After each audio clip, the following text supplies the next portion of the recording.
Mon podcast IMO.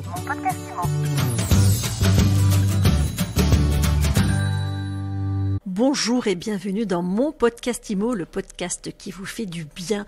On parle d'art dans la ville aujourd'hui, on parle de l'importance du beau aussi au quotidien. Et on est avec David Hervé Boutin, le fondateur de Magenta Art. Bonjour. Bonjour. David Hervé, vous êtes passionné d'art, vous êtes curateur, producteur d'événements artistiques et culturels, vous êtes fondateur de Magenta Art, on va y revenir dans un instant. C'est à vous surtout que l'on doit ces jours-ci l'installation géante de l'artiste Alexandre Lenoir sur la façade de la Caisse des dépôts qu'est Anatole France, et on peut la voir jusqu'au 14 juillet cette opération. Alors qu'est-ce qu'on peut en dire? Cette opération, elle est assez novatrice et en tout cas dédiée aux Parisiens et bientôt aux touristes qui pourront bien revenir à Paris. L'idée, c'est de présenter de l'art dans la ville, je dirais avec le plus de sens, et évidemment de manière totalement gratuite. Une opération qui a été rendue possible grâce au soutien de la Caisse des dépôts et consignations, donc 3 quais Anatole France, qui proposait donc de mettre en avant un artiste sur une surface de plus de 500 mètres carrés face au Louvre et à côté du musée d'Orsay. Qu'est-ce qui les a séduits dans votre démarche? Le principe de Magenta Art, qui est une filiale du groupe Pigment, qui est un groupe qui a décidé de se positionner sur la ville et avec une promesse qui est savoureuse puisque c'est les idées font la ville. Donc on a comme vocation dans ce groupe d'essayer de trouver des solutions et d'amener des solutions un peu nouvelles dans la ville et en lien avec le milieu de l'immobilier. Ce qui a séduit la Caisse des dépôts, c'est le concept même de Magenta Art, d'installer dans la ville des artistes en très grand format pendant des durées assez longues afin de prendre la parole. C'est une manière de communiquer différente, beaucoup plus sensible, beaucoup plus dans l'émotionnel et le beau que un certain nombre d'autres communications classiques dites publicitaires. Comment ça s'est passé? Je suis allé les rencontrer à un moment où je savais qu'ils étaient en train de réfléchir à un projet de rénovation de leur façade, sachant leur bâtiment extrêmement central et installé sur cette scène culturelle. La Caisse des dépôts a une position singulière entre le musée d'Orsay et la Monnaie de Paris. Et donc, je suis allé leur proposer d'installer, pendant leurs travaux, plutôt que de mettre une bâche blanche, d'installer un artiste qu'ils allaient choisir, auquel ils allaient passer une commande d'une œuvre qui allait résonner avec leur message. Le message de la Caisse des dépôts étant d'être solidaire dans cette période particulière en direction des jeunes talents. À cette occasion, je leur ai proposé un formidable artiste qui s'appelle Alexandre Lenoir, présenté par la galerie Alminrege, et que je n'ai pas choisi totalement par hasard, puisque, outre le fait qu'il a un travail de très grande qualité, il a fait l'école des Beaux-Arts. Il a été l'année dernière lauréat du prix de l'Académie des Beaux-Arts, remis par l'Institut de France, un autre voisin de la Caisse des dépôts, et il sera très prochainement présent à partir du vendredi 4 juin dans une expo à la Monnaie de Paris que j'ai aussi le plaisir de produire. Cet artiste, par son travail, par ses inspirations, correspondait exactement à un message que souhaitait véhiculer la Caisse des dépôts en direction du plus grand nombre. Alors l'œuvre, elle s'appelle La Source. Exactement.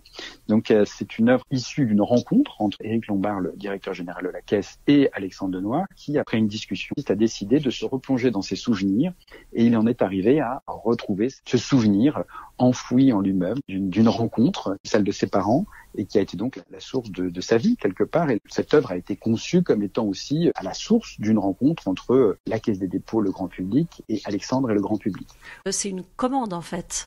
C'est une commande, c'est aussi le travail de Magenta Art, c'est-à-dire que non seulement on a la capacité d'écoute de nos partenaires qui sont des marques, mais aussi la capacité de conseil, puisqu'on a de nombreux accords et de nombreux liens avec des galeries et plus de 350 artistes. Donc le travail de Magenta Art, c'est un travail de conseil entre des marques partenaires et ce monde culturel. Et l'idée, c'est d'arriver à choisir comme médium entre ces deux entités l'immobilier. C'est facile de faire cohabiter le monde de l'immobilier et le monde de l'art. De nombreux groupes, de nombreux entrepreneurs dans l'immobilier ont une sensibilité à l'art. Je pense qu'aujourd'hui, il y a une appétence plus grande entre le monde de l'immobilier et le monde de la culture.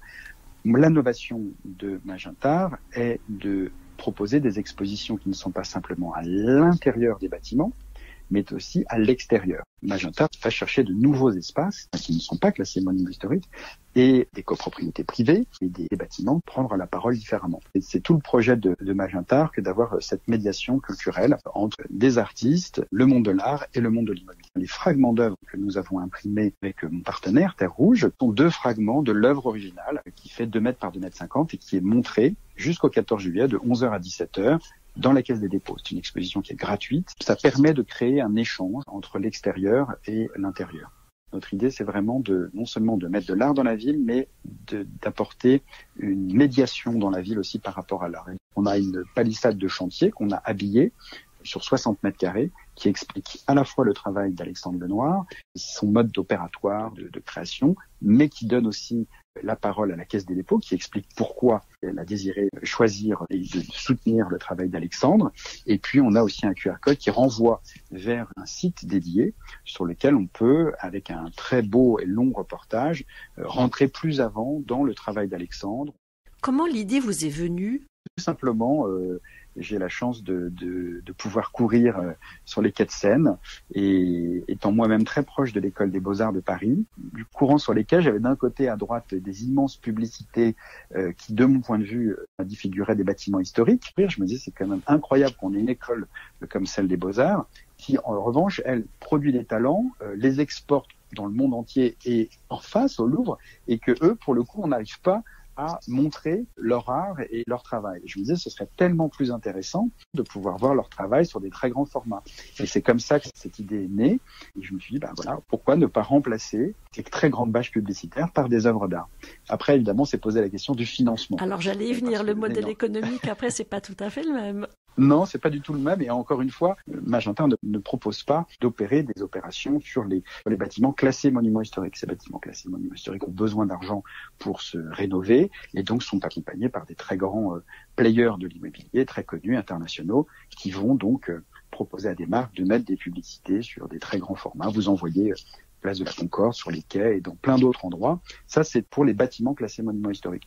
Magenta a pour ambition d'aller démarcher les bâtiments qui ne sont pas classés monuments historiques et, dans une certaine mesure, d'arriver à habiller les échafaudages au moment de leur ravalement, donc de manière extrêmement simple. Soit vous êtes propriétaire d'un bâtiment et vous souhaitez prendre la parole au moment de votre rénovation, et donc c'est le propriétaire foncier qui va communiquer, qui va payer la réalisation de l'œuvre et de la commande, mais avec évidemment énormément de retombées presse, énormément d'implications pour la communication interne et évidemment beaucoup de retombées sur les réseaux sociaux, ce qu'on appelle l'earned media value, et qui est aujourd'hui chiffrable et qui crée beaucoup plus d'empathie et d'adhésion de la part des citoyens. Et sinon, si vous n'êtes pas un bâtiment foncier ou un bâtiment susceptible d'avoir de l'argent pour communiquer à l'occasion de votre ravalement, à ce moment-là, vous êtes une copropriété privée et là, vous allez aussi nous appeler en disant, voilà, nous, on est très très bien situés, on n'est pas classé monument historique, donc hélas, on ne peut pas bénéficier de publicité. Au moins, on aimerait bien une petite aide pour nous permettre d'accélérer